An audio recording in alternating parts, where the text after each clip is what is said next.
Hello বন্ধুরা, welcome back to my channel. কেমন আছো তোমরা সবাই? আশা করি খুব ভালোই আছো।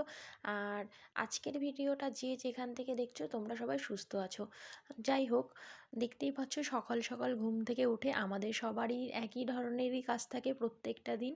স্নান করে রান্না করা, পুজো দেওয়া, আর স্নানের আগে বাসন মাজা, জামা কাপড় কাচা, এই কাজগুলো না সবার বাড়িতেই থাকে। ঘর মোছা থেকে শুরু করে মানে অল টোটাল কাজটা এটা সবার বাড়িতেই থাকে, তাই না?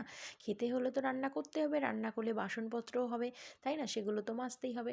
তো যাই হোক, কী বলো তো, আজকে এই কথাটা বললাম তার একটা কারণ আছে। কারণ আছে সেটা বলছি, কারণ দেখবা যখন কোনো মেয়ের বিয়ে হয় না, তার বান্ধবী বলো, রিলেটিভরা কেউ বলো, মানে জিজ্ঞাসা করে শ্বশুরবাড়িতে তোর কী কী কাজ করতে হয়? সব কাজ করতে হয়? ঘরও মুছতে হয়? তখন তুমি বলো যে এই প্রশ্নটার কী উত্তর দেবে? সংসারটা যখন নিজের, বাচ্চা নিজের, স্বামী নিজের, সংসারের আরও যারা লোক আছে তারাও যখন নিজের, তাহলে এই কাজগুলো করতে হবে না? তোমাদের যে মা আছে, কাকিমা আছে, সবাইকে তো সেই সেম কাজই করতে হয়, তাই না? তো আমাদের মাদেরকেও করতে হয়েছে। তো যাই হোক, আমাদেরকেও করতে হয়েছে। আর তোমাদের সাথে বগর বগর করতে গিয়ে তো আমার রান্নাবান্নাও হয়ে গেছে, ঠাকুমার জন্য দিয়ে এসেছি খাবার, আর অন্বেষাকে খাওয়ানো শুরু করেছি। কিন্তু কী বলো তো, এই সমস্ত কাজ তো সবার বাড়িতেই থাকে, কারোর কম কারোর বেশি, তাই না? তো যাই হোক, এই সমস্ত কাজ নিয়ে যদি কেউ প্রশ্ন করে, তাহলে সেই প্রশ্নটার উত্তর কী দেওয়া যায় তোমরাই বলো, কমেন্ট করে বলো।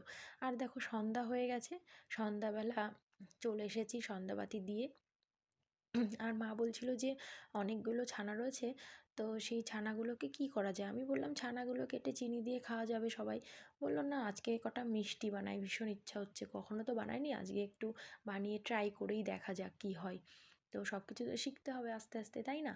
তো শিখে রাখলে ভালোই হয়, যখন কেউ বাড়িতে আসবে নিজে হাতে মিষ্টি বানিয়ে খাওয়াবে, একটা অন্যরকম ভাববে যে হ্যাঁ, বাড়ির তৈরি জিনিসে একটা মানে দেখবা স্বাদটাই আলাদা থাকে, তাই না? কেনা জিনিস আর নিজের হাতে বানানো জিনিস একটা অন্য রকম স্বাদ লাগে, তো টেস্টটাও আলাদা হয়। তো যাই হোক, সন্ধ্যাবেলা আমরা মিষ্টি বানানো শুরু করে দিয়েছি। তো প্রথম অবস্থাতেই, যেহেতু ফার্স্ট টাইম মিষ্টি বানালাম, তো বুঝতে পারিনি জায়গাটা না কতটা, মানে অনেকটা বড় একটা জায়গা নিলে পাত্রটা, কড়াই বা কোনো কিছু হলে খোলামেলা, তাহলে ভালো হতো। যেহেতু 25টা মিষ্টি হয়েছে, 20টার উপরে মিষ্টি হয়েছে, সেহেতু মানে মিষ্টিগুলো তো ভাসে। চিনি শিরাটা বানানোর পর ওর মধ্যে তো ভাসাতে হয় মিষ্টিগুলো, অনেকক্ষণ ধরেই আর কি ফোটাতে হয় ভালো করে। তো সেহেতু মানে জায়গাটা অনেকটাই ছোট হয়ে গেছে, আর মিষ্টিগুলো বেশি হয়ে গেছে। প্রায় 20-25টা মিষ্টি হয়েছে, তো বেশি তো হবেই, তাই না? তো যাই হোক, সব কিছু থেকেই শেখার আছে জীবনে। মানে একটা ছোটোখাটো বিষয় থেকেও শেখার আছে, বড় কিছু থেকেও শেখার আছে, আর সবার থেকেই শেখার আছে, সে ছোটো হোক আর বড় হোক। আর তুমি যদি শেখার বা জানার মানসিকতা থাকে না, তাহলে দেখবা সব কিছু পজিটিভ ভাবনাই আসবে।